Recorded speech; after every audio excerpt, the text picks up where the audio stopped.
SLBC tunnel నుంచి 8 మందిని ఎట్టి పరిస్థితుల్లోనూ బయటికి తీసుకురావాలి. ఇప్పుడు ప్రభుత్వం ముందున్న అతిపెద్ద సవాల్ ఇదే. ఇందుకోసం అధికార యంత్రాంగం తీవ్రంగా ప్రయత్నిస్తోంది. సహాయక చర్యలను ప్రభుత్వం పర్యవేక్షిస్తోంది. ఇప్పటిదాకా మంత్రులు, అధికారులు టన్నెల్ దగ్గర రెస్క్యూను పరిశీలించారు.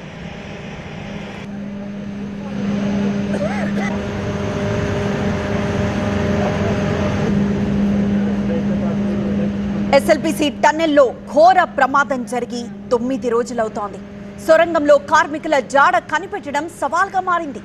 దేశంలో ఎన్నో రెస్క్యూ ఆపరేషన్లలో పాల్గొన్న టీమ్స్ కు సైతం ఈ టన్నెల్ ఛాలెంజ్ విసురుతోంది. తవ్వకాలు జరుపుతున్నా గల్లంతైన వారు ఇంకా ట్రేస్ కావడం లేదు.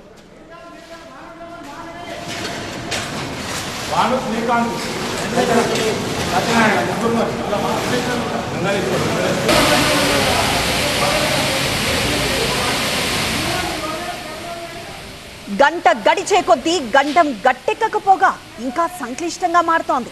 టన్నెల్లో అడ్డంగా పడున్న టీబీఎం మెషిన్తో పాటు పేరుకుపోయిన మొత్తం బురదను తొలగించడం కష్టంగా మారింది. ప్రస్తుతం టీబీఎం మెషిన్ను కటింగ్ చేస్తున్న ఫలితం కనిపించడం లేదు.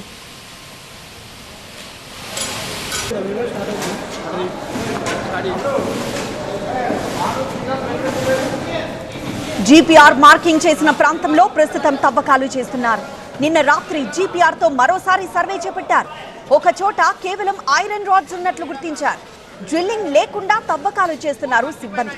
అయితే సొరంగం లోపల పరిస్థితులు అత్యంత కఠినంగా ఉన్నాయి.